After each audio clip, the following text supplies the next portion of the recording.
The airport was bustling with the usual pre-flight chaos.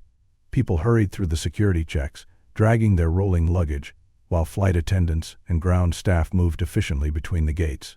The atmosphere was a mix of excitement and impatience as passengers queued for boarding, all eager to get on their flights and head to their destinations.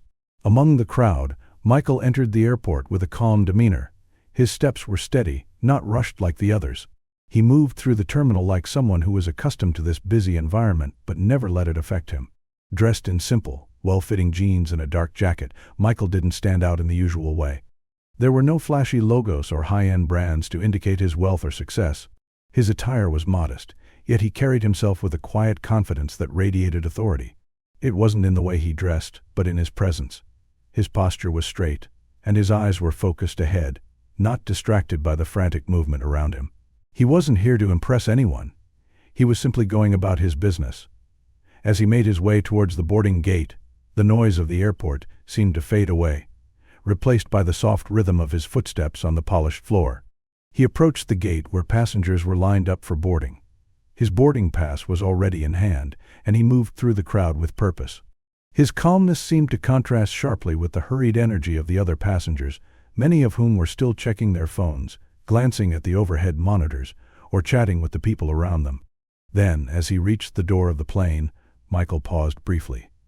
His eyes scanned the interior of the aircraft, taking in the layout as he stepped inside.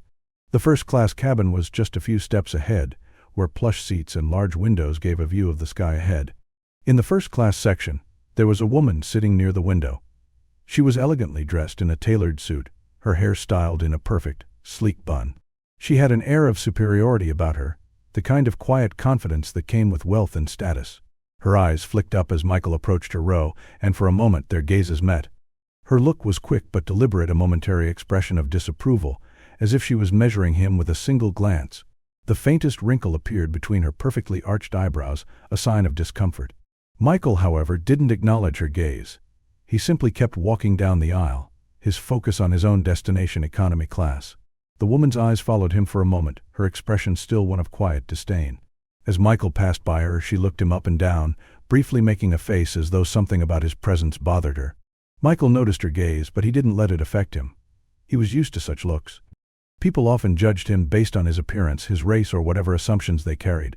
But he didn't bother to respond. He wasn't here for approval, he was here for the flight. As he reached his seat in economy, Michael settled in quietly. He placed his carry-on bag in the overhead compartment with ease, took his seat, and fastened his seatbelt. He looked out the window, away from the small interactions around him, immersing himself in his thoughts. The hum of the engine filled the air, and the sound of passengers settling in began to fade as the plane started to prepare for takeoff. Meanwhile, in first class, the woman was still staring at Michael. She was now speaking softly to the flight attendant, her voice low but tinged with clear irritation. The flight attendant, a young woman in a neat uniform, nodded politely, trying to maintain a professional tone. The woman's discomfort was palpable, and it seemed to grow with each passing moment. The flight attendant could sense the tension, but there was little she could do. She smiled faintly, excused herself, and walked away, leaving the woman to stew in her judgment. As Michael remained seated, the subtle tension between him and the woman began to simmer. The woman's gaze now shifted between Michael and the flight attendant, her eyes narrowing in a way that suggested she was weighing her next move. Her discomfort was growing, and it was clear that she didn't like being in the same space as him. But Michael? He was still unbothered, lost in his own world. He wasn't going to let her discomfort affect his calm. After all, he had learned long ago not to let the judgments of others dictate his peace of mind. This moment, small yet significant, set the tone for what was to come. The woman's discomfort, her need to make her disdain for Michael known, was the spark that would ignite the conflict. But for now, Michael remained calm, unflinching in the face of her prejudice, and the plane continued its preparations for departure. As the plane taxied down the runway, the hum of the engines grew louder, signaling that the flight was about to take off. Michael remained seated, his hands resting calmly on his lap, his eyes closed for a moment, as if mentally preparing for the long flight ahead. His demeanor was as calm as it had been when he entered the airport unhurried, unbothered by the world around him. The woman, however, was far from calm. As soon as the plane lifted into the air and the seatbelt sign flickered off, she shifted in her seat, adjusting her designer sunglasses and looking around the cabin with increasing agitation. The first few minutes of the flight passed with her glancing sideways at Michael, her discomfort growing with each second. She couldn't quite understand why this man was sitting so close to her, someone who didn't look like he belonged in the same space as her. She had paid for first class after all, and surely someone like him didn't deserve to be so near. Finally, unable to hold back any longer, the woman pressed the flight attendant button above her seat. A few moments later, a young flight attendant, a woman with a bright smile, appeared at her side. She was professional and polite as expected, but the tension was palpable in the air. The woman leaned forward, speaking in a voice just loud enough for Michael to overhear, her words dripping with passive-aggressive tones. "I need to switch seats," she said, her voice sharp but controlled. "I didn't pay for this kind of discomfort. I'm sitting next to a man who doesn't belong in this section. Can't you do something about it?" The flight attendant's smile faltered for a moment as she tried to maintain her composure. She had likely heard complaints before, but this one was different. The woman's tone was laced with an undeniable sense of superiority, and it was clear that she was uncomfortable not just with Michael sitting near her, but with his very presence on the plane. "I understand, Mom," the flight attendant said politely, "but unfortunately all the seats are assigned. I can offer you a pillow or blanket to make yourself more comfortable if you'd like." The woman huffed in frustration. "A pillow isn't going to help me. I paid for first class because I want to feel comfortable. I'm not here to be surrounded by—" She trailed off, glancing at Michael as if unsure how to finish her sentence without saying something more overt. Michael didn't react, though he could feel her eyes on him. He remained focused on his seat, his body language calm, and his expression unreadable. He was no stranger to such encounters, and he had long since learned that the best way to deal with people like her was to remain unfazed. The flight attendant, caught in an uncomfortable position, glanced back at Michael before turning her attention back to the woman. "Mom, I understand you're upset, but there's nothing I can do about your seating arrangement at the moment. If there's anything else I can assist you with, please let me know." The woman, her frustration building, leaned back in her seat. But her gaze didn't leave Michael. She continued to fidget in her seat, tapping her fingers on the armrest in irritation. Her eyes narrowed as she studied him, as if trying to find something to judge, something to justify her discomfort. Her comments grew louder, no longer confined to whispers. "I just don't understand how they can let someone like him sit here," she muttered, her voice carrying across the aisle. "It's bad enough that we have to share air with people like that, but in first class." She let out an exaggerated sigh, clearly expecting someone to take her side. Some passengers in the nearby seats began to notice the situation unfolding. One woman, seated a few rows behind, exchanged a quiet glance with her companion. She looked uncomfortable but said nothing. A man sitting near the aisle, his head buried in a book, pretended not to hear, though he could feel the tension growing in the cabin. A few others shifted uncomfortably in their seats, but no one spoke up. They were all aware of the conflict, but most of them preferred to stay silent, unwilling to get involved. A few subtle glances of support were sent Michael's way, but they were fleeting. The passive support wasn't enough to make any real difference. No one was brave enough to confront the woman directly, but the underlying discomfort was palpable.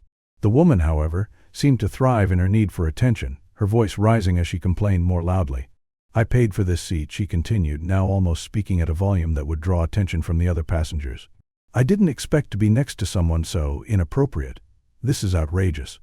She scoffed as if her complaints were the most reasonable thing in the world. Michael sat quietly, his hands resting in his lap, unfazed by her outbursts. He didn't engage with her. He didn't argue. He didn't even look her way. He had learned long ago that arguing with someone like this only added fuel to the fire. Instead, he let her words pass through him as if they didn't exist. His silence was louder than any words he could have spoken. As the woman continued to vent her frustrations, the flight attendants tried their best to keep things under control. The young flight attendant, her hands slightly trembling from the tension, made another attempt to calm the woman. "Ma'am, please try to relax. This is a long flight, and I assure you, everyone deserves to have a comfortable experience," she said gently, her voice still professional but increasingly strained. She clearly didn't know how to handle this situation. There was only so much she could do when one passenger was making everyone else uncomfortable. But the woman wasn't listening. She was too deep in her need to make herself heard. Her words began to blur into a stream of complaints, her discomfort now turned into open disdain for Michael. It was clear that she wasn't just uncomfortable, she was angry at having to sit next to someone she believed didn't deserve to be in her presence. The more she spoke, the more the passengers around her began to feel the weight of her words. It was clear that the flight would be anything but peaceful if this conflict wasn't addressed. As the minutes passed, The plane soared higher into the sky, cutting through the clouds on its way to the next destination. The cabin remained filled with the usual hum of air conditioning and light chatter. But for Michael, the noise around him seemed to fade into a distant background, drowned out by the sound of his own breathing. His calm, composed presence contrasted sharply with the growing agitation of the woman seated in first class. Her irritation, which had started as a subtle discomfort, began to escalate as the flight progressed. She shifted in her seat once again, adjusting her posture as if trying to make herself more comfortable, but nothing seemed to relieve the tension she felt. Every time she looked at Michael, her face twisted into a deeper scowl, her eyes filled with disdain. Finally, she couldn't hold back anymore. Her voice, already laced with frustration, began to rise in volume. She turned her attention back to the flight attendants, this time with an urgency that caught the attention of several nearby passengers. "I don't know how you can allow this," she said sharply, her words cutting through the air. "I paid for a first-class ticket, and I shouldn't have to sit next to someone like him. People like him don't belong in places like this. This is supposed to be a civilized flight. I've worked hard to get here, and I won't sit next to..." She stopped, catching herself, but the damage was done. The venom in her words was clear. The flight attendant, who had returned to check on other passengers, froze for a moment, clearly at a loss for how to respond. She glanced at Michael, who was still seated quietly, staring out the window, his face calm but his jaw set in a way that suggested he was growing weary of the woman's attacks. The woman, noticing the flight attendant's hesitation, took it as an opportunity to ramp up her verbal assault. She raised her voice, ensuring that everyone within earshot could hear her words. "I don't care if he's sitting here, but I shouldn't have to be near him. He doesn't belong in first class. You can't just let anyone sit anywhere." Her voice cracked slightly, but she quickly regained control, trying to sound as authoritative as possible. "This is outrageous. You should be doing something about it. I can't stand sitting here next to him. It's not right." The cabin, which had once been filled with the mundane hum of air travel, now felt thick with tension. The woman's words echoed in the space, carrying far beyond her seat. Michael's head remained turned slightly towards the window, his body rigid but unmoving. He didn't flinch, didn't rise to the bait. His silence spoke volumes. But the silence that followed the woman's outburst wasn't peaceful. It was uncomfortable. The tension in the air was palpable, and it spread through the cabin like a virus, infecting everyone within reach. Passengers who had been casually reading or scrolling through their phones now began to take notice. The subtle whispers of concern rippled through the aisles. Some passengers shifted uncomfortably in their seats, unwilling to engage but unable to ignore the situation unfolding. Despite the flight attendant's best efforts to de-escalate the situation, the woman's behavior only intensified. She could feel the eyes of the other passengers on her, and she seemed to thrive in the attention, even if it was negative. She leaned forward in her seat, turning her body so she could address Michael directly. "You should be ashamed of yourself," she snapped. "You don't belong here. I've worked my whole life to get to this point, and I don't want to sit next to someone like you. You're not the kind of person who belongs in a place like this." There was a moment of absolute stillness as Michael turned his head slightly, enough to meet her gaze. His eyes were calm, almost serene, but the woman's venomous words seemed to have no effect on him. He didn't flinch, didn't react. His lips remained pressed into a firm line, and his face showed nothing but dignity. She scoffed at his lack of response, her voice growing louder, more erratic with each word. "Do you hear me? Why aren't you saying anything? Are you too proud to admit that you don't belong here?" The flight attendants, now clearly uncomfortable with the growing scene, exchanged awkward glances. They didn't know how to handle the escalating situation. Their professional demeanor remained intact, but it was clear that this was no ordinary complaint. The woman wasn't just asking for a seat change, she was attacking Michael's very presence, and they weren't equipped to diffuse such open hostility. Meanwhile, the passengers around her began to react. Some were visibly uncomfortable, shifting in their seats or avoiding eye contact with the woman, trying to pretend they hadn't overheard her tirade. A few, however, glanced at Michael with subtle looks of support. One passenger, a man sitting near the aisle, raised an eyebrow, his gaze flicking from the woman to Michael before he went back to reading his magazine, his expression a mixture of disbelief and discomfort. Another passenger, a woman seated a few rows ahead, leaned over to her friend and whispered, "Can you believe this? It's so wrong." The whispers grew as the tension mounted, but despite the growing support from Michael, no one intervened. The fear of confrontation held the passengers back. It was easier to stay quiet, to let the woman continue her tirade, than to risk getting involved. They watched in silence, wondering if anyone would step up to challenge the woman. Michael's response, however, was always the same: silence. His calm remained unshaken, even as the woman's voice grew louder, and her behavior became increasingly erratic. At one point, the woman turned her attention back to the flight attendants, her voice dripping with disdain. "I can't believe you're letting this happen. What's the point of paying for first class if I have to sit next to someone like him?" She spat, her words full of venom. "This is disgusting." Her words had lost all pretense of politeness. She no longer cared about sounding civil. She was consumed by her anger and frustration, and Michael's unyielding silence only fueled her rage. But Michael? He remained a picture of composure. He didn't let her words touch him. He didn't even seem to acknowledge them. His quiet dignity in the face of her anger became more and more powerful, as though every word she said was simply bouncing off of him. The flight attendants, caught in the crossfire, tried their best to remain professional, but it was clear that they were uncomfortable. One of them returned to the woman's side, offering once more, "Is there anything else I can get you, ma'am? Would you like a drink or anything to make you more comfortable?" The woman rolled her eyes in frustration. "No, just get me away from him." As the tension in the cabin reached its peak, it was clear that the woman's behavior wasn't going to stop. She had crossed the line, and no amount of polite offers from the flight attendants could quell her anger. The uncomfortable silence that followed her outbursts only made the situation more palpable as the passengers continued to watch, waiting to see how it would unfold. The steady hum of the plane's engines was interrupted by a sudden jolt. It was a brief but sharp shift, causing some of the passengers to shift in their seats uncomfortably. Then, as if the sky itself had woken up from a long sleep, the plane started to shake, its motion erratic. A murmur of nervousness spread across the cabin like wildfire. The seatbelt sign flickered on, and the overhead compartments rattled as if they too had been startled by the turbulence. The fasten seatbelt sign illuminated in bright red letters, warning everyone to prepare for possible rough conditions ahead. A calm voice came over the intercom, but it did little to ease the rising unease in the cabin. "Ladies and gentlemen, this is your captain speaking. We are experiencing some unexpected turbulence. Please remain seated and fasten your seatbelts. We will keep you updated as we move through this. Please remain calm." Though the captain's voice was steady, the passengers could feel the unsettling movement of the plane beneath them. There were soft gasps and nervous chatter, some passengers glancing out the windows, searching for reassurance. Others clutched their armrests, their faces pale with worry. The woman, who had been so vocal and judgmental just moments ago, now sat frozen in her seat. Her earlier arrogance seemed to vanish in an instant, replaced by palpable anxiety.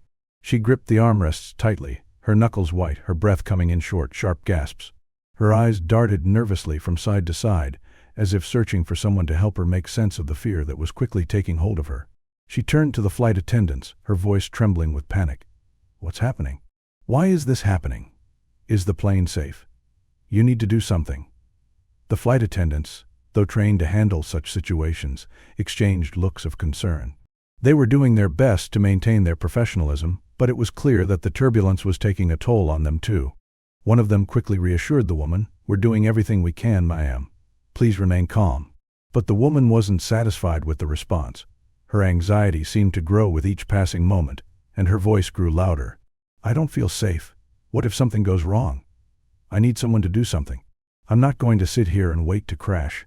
Her panic echoed through the cabin, drawing the attention of the other passengers. Her behavior, so composed and haughty moments ago, had completely shifted into full-blown distress. And yet, amid the chaos and the palpable fear in the cabin, there was one person who remained calm: Michael's. The passengers who had been silently watching the situation now turned their heads in his direction, noticing his calm demeanor. While the woman's panic grew louder, Michael sat still, his posture as composed as ever. His face was stoic, yet his eyes remained calm, assessing the situation. He looked around the cabin for a moment, his gaze settling on the flight attendants, who were clearly struggling to manage the woman's heightened anxiety. Without a word, Michael stood up from his seat and walked towards the front of the plane. His steps were slow, deliberate, and confident, his body language exuding a sense of control that no one else in the cabin seemed to have. The flight attendants noticed his movement and immediately stepped aside, recognizing that Michael wasn't just a regular passenger. There was something about his presence, his aura of leadership, that commanded respect. They didn't know exactly who he was, but they could feel that he was someone who had the experience to handle this type of situation. As he reached the front of the cabin, the turbulence intensified for a moment, causing the plane to dip once again. Some of the passengers gasped, their fear now reaching its peak. But Michael remained unshaken. He moved with purpose, his gaze focused and steady. "Is there anything I can do to help?" Michael asked the lead flight attendant, his voice calm and steady, almost reassuring. The flight attendant, a young woman who had been visibly rattled by the turbulence, nodded gratefully. "We're doing everything we can, but the passengers are getting increasingly anxious." "If you have any suggestions," Michael interrupted her softly. "Let's begin by reassuring the passengers. Calmness is contagious. I'll help guide them through this." With that, he turned to address the cabin, his voice calm but authoritative. "Ladies and gentlemen, please remain seated and fasten your seatbelts. I know this is unsettling, but we're going to get through this together. The crew is doing everything they can to keep us safe, and we'll get to our destination without any issues. Please stay calm, breathe deeply, and trust the process."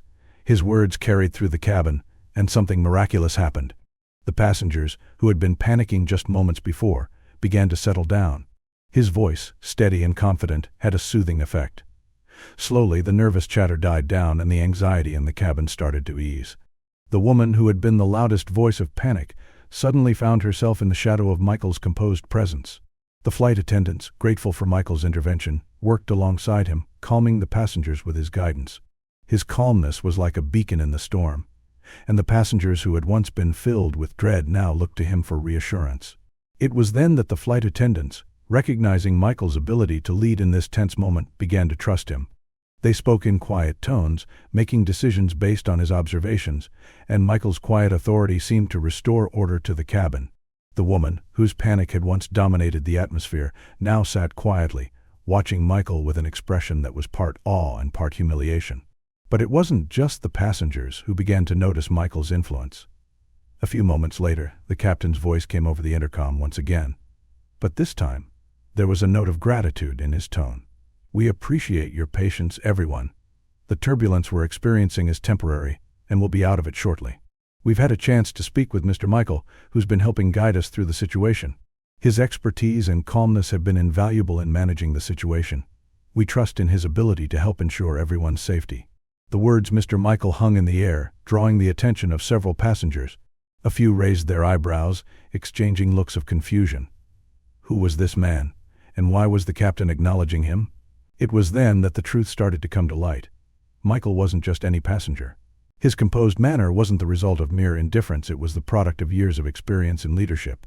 His calm was born from the confidence of someone who had seen and handled high-pressure situations before. A few passengers whispered to each other, speculating on his true identity. One woman sitting nearby leaned over to her friend, her voice hushed. "Do you think he's a CEO or something? I've never seen someone so calm in a situation like this." "I heard he's a philanthropist," another passenger murmured. "He looks like someone who's been in charge of big decisions before." Whatever his background, Michael's role in diffusing the panic on the plane was undeniable. The passengers now understood that this man was not just another traveler, he was someone with authority, someone who commanded respect, and someone whose presence had turned the tide during the turbulence. As the turbulence finally subsided and the plane steadied, the tension in the cabin began to ease. Michael, standing at the front, still calm and composed, offered a reassuring smile to the flight attendants. His job, as far as he was concerned, was done. But the woman, who had once scorned him, now looked at him with a mixture of disbelief and respect. Her earlier words, the insults she had hurled at him, seemed distant now, as if they belonged to a different reality altogether. She was left to process the weight of her actions, the realization that the man she had tried to demean was, in fact, the one who had saved her and everyone else during the storm. The atmosphere on the plane had shifted dramatically. What had once been a cabin filled with tension, discomfort, and unspoken judgments was now quieter, more subdued. The turbulence had passed, but the emotional aftershocks of the experience lingered, especially for the woman who had been so vocal in her disdain for Michael. Her face was pale, her eyes wide with disbelief. She sat in her seat, trying to process the events that had unfolded just moments ago. The seatbelt sign had been switched off and passengers had begun to relax, settling back into their seats. The quiet hum of the engines returned, but in the space around the woman, there was a palpable stillness. It wasn't just the turbulence that had unsettled her, it was the realization that her world had just been turned upside down. She glanced at Michael, who was now seated again, his posture as composed as ever. The man she had so easily dismissed, the man she had humiliated with her harsh words and assumptions, was the very person who had guided everyone through the chaos of the turbulence. The woman's eyes followed him as he sat in his seat. She knew now that he wasn't just any ordinary passenger. His confidence, his leadership, his calmness, it wasn't just an act. It was who he was. Michael wasn't just a man. He was someone who commanded respect, someone whose life had been shaped by experience and intelligence. It dawned on her that she had judged him without knowing anything about him. She had made assumptions based solely on the color of his skin, and in doing so she had exposed the worst parts of herself. Her heart sank as the weight of her actions hit her. She had made cruel remarks, and now, faced with the undeniable truth of Michael's identity, she felt nothing but regret. How could she have been so wrong? How could she have let herself be consumed by the biases that she had so carefully tried to hide? For a few moments, the woman sat in silence, her gaze fixed on the floor, unable to meet Michael's eyes. The regret was overwhelming, suffocating even. The voice inside her head replayed her earlier words, "People like him don't belong in places like this." She could feel the sting of those words now, sharper than ever. How could she have said something so cruel?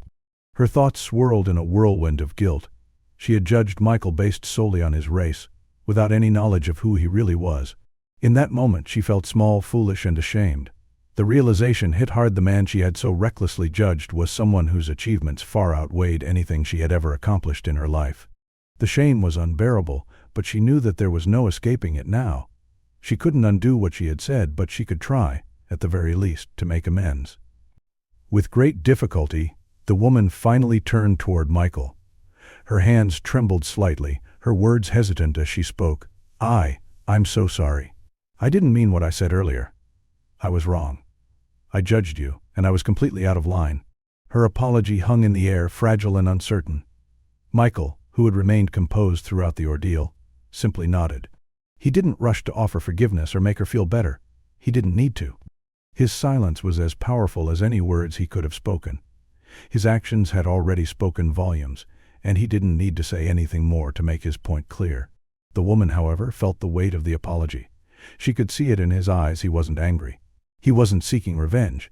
He was simply giving her the space to own her mistake, to face the reality of her actions.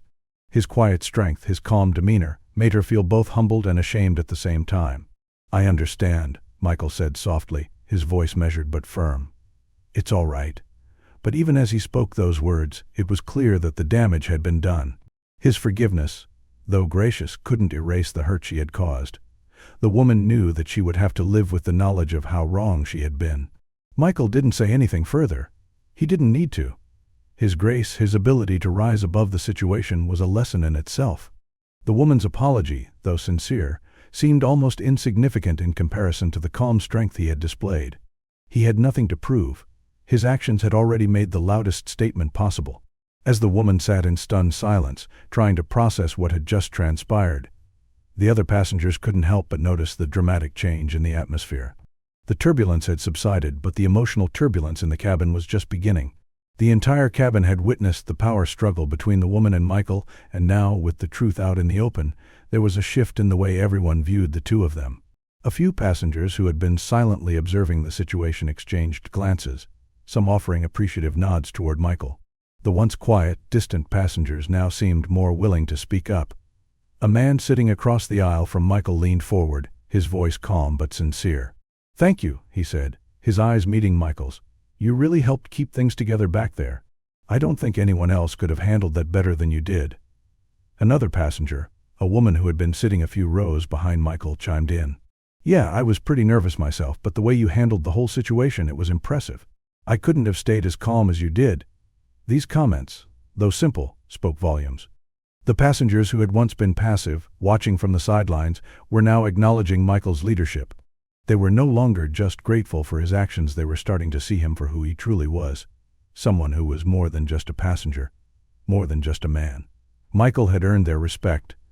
The woman who had once seen herself as superior now found herself sitting in the background, her earlier arrogance deflated. The passengers who had once been quiet observers were now united in their admiration for Michael.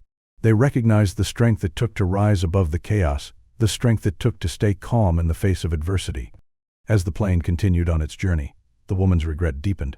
She had not only been wrong in her treatment of Michael, but she had also been blind to the fact that her superficial judgments had made her look small in the eyes of the people around her. The truth had come out, and there was no hiding from it. But Michael, with his quiet strength and grace, had shown everyone a different way to live. He had shown them what true leadership looked like: calm, dignified, and without the need for acknowledgement or praise.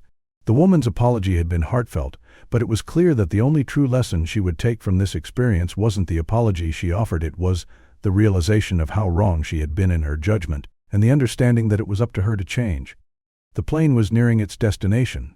The tension in the cabin had all but disappeared, replaced by a hushed atmosphere, as if everyone was collectively processing the events that had unfolded. The woman, once so outspoken in her disdain, sat in silence, her hands folded tightly in her lap. She had apologized and she had been forgiven, but there was more to be done. Michael remained calm, his presence no longer just a passive force in the background. He was the calm at the center of the storm, his character shining through every action he took. His earlier response to the turbulence, his leadership, and the dignity with which he had endured the woman's insults had left an undeniable impact on everyone around him. The woman had learned that there was more to a person than the surface. She had come to understand that her judgments, based solely on race and outward appearances, were a reflection of her own prejudices, not the truth about those around her. But the final lesson was still to come, the lesson that would tie everything together. As the plane began its descent, the flight attendants were securing the cabin, preparing for landing. The woman, still deep in thought, couldn't escape the weight of the lessons learned. She had made a mistake, one that she knew would haunt her for a long time. Her earlier remarks had been a reflection of everything wrong in her thinking. But now it was time to face the truth. Michael turned to her, his voice calm but unwavering, a steady presence amidst the turbulence of the last few hours. His eyes met hers, and there was no anger, no harsh words. Only understanding. "It's not the color of the skin that defines a person," he said softly, his words cutting through the lingering discomfort. "It's their actions and their character. People should never be judged based on how they look or where they come from. We all have a story, but it's the choices we make that define who we truly are." The woman, though humbled by her earlier realization, now felt the full weight of his words. It wasn't just an apology she needed to make, it was a shift in her entire worldview. The message was clear: no matter how much she regretted her actions, the only thing that truly mattered now was what she did moving forward. The words lingered in the air, their impact not just on her, but on everyone within earshot. Michael's calm, deliberate tone had a weight to it, one that was impossible to ignore. The passengers who had witnessed everything, who had silently observed the conflict and its resolution, now reflected on what they had learned as well. But for the woman, Michael's words cut through the layers of her own discomfort. She realized that it wasn't enough to apologize and move on. The real change had to come from within. She could no longer ignore the prejudices she had allowed to define her view of the world. She had judged Michael, assuming she knew everything about him just by the color of his skin. And in doing so, she had failed to see the person he truly was, a person who had shown more strength, wisdom, and grace than she ever could have imagined. Michael wasn't just a businessman, philanthropist, or high-level entrepreneur. He was a person who had demonstrated the kind of character that far outweighed anything superficial. His humility, his ability to remain calm in the face of adversity, and his willingness to help others had shown her what true leadership looked like. It wasn't just a lesson for her, it was a lesson for everyone on board. The passengers who had observed the entire exchange now had something to reflect on. They had witnessed the power of grace, strength, and humility. And they too understood that what truly defined a person wasn't their appearance, but the way they chose to live. The woman now looked at Michael with a new understanding. She had learned the hardest lesson. She couldn't change the past, but she could change how she moved forward. The regret she felt wasn't something that could be erased, but it would fuel her to be a better person, to confront her biases, and to ensure that she never made the same mistake again. She glanced at Michael, her eyes filled with a mix of gratitude and remorse. "Thank you," she whispered, her voice shaky but sincere. "You've shown me something I'll never forget." Michael nodded, offering her a small, reassuring smile. He had nothing more to say, nothing more to prove. His actions had spoken louder than any words ever could. And the woman knew, in that moment, that she had been given a chance to change. It was up to her to take it. As the plane touched down, the passengers began to gather their belongings, preparing to disembark. The woman, still deep in thought, quietly stood up and gathered her things. The conflict on the plane had not only changed the course of the flight, but had forever altered the way she would see the world. Michael, meanwhile, had quietly stood up as well, his demeanor still calm and unruffled. He wasn't the kind of person who sought attention, nor was he looking for validation. His presence on the plane had spoken for itself, and as he made his way toward the exit, The passengers who had witnessed everything silently respected him. He had changed the way they saw the world, and for many of them, it would be a long time before they forgot the lessons they had learned. As the woman watched him leave, she couldn't help but feel a sense of awe. He hadn't just corrected her actions, he had opened her eyes to the bigger picture. And as she stepped off the plane, she knew that this experience would stay with her, shaping the way she interacted with people for the rest of her life. Michael's words had been simple, but they had struck deep. They weren't just a reminder for the woman, they were a reminder for everyone. The world wasn't defined by race, skin color, or superficial judgments. It was defined by the choices we made, the actions we took, and the character we showed in the face of adversity. And as the woman left the airport, she vowed to never forget that lesson. She knew that in order to truly move forward, she would have to change. But she also knew that she had the power to do so. It was her actions from this point on that would define who she was, just as it was Michael's actions that had defined him all along. As the plane taxied to the gate and came to a stop, the atmosphere had shifted from tension to calm. The once awkward silence that had filled the cabin was replaced by a sense of reflection. Passengers slowly began to gather their belongings, their minds heavy with the lessons they had just learned. The conflict, which had started with anger and misunderstanding, had given way to something more profound, a moment of growth for everyone involved.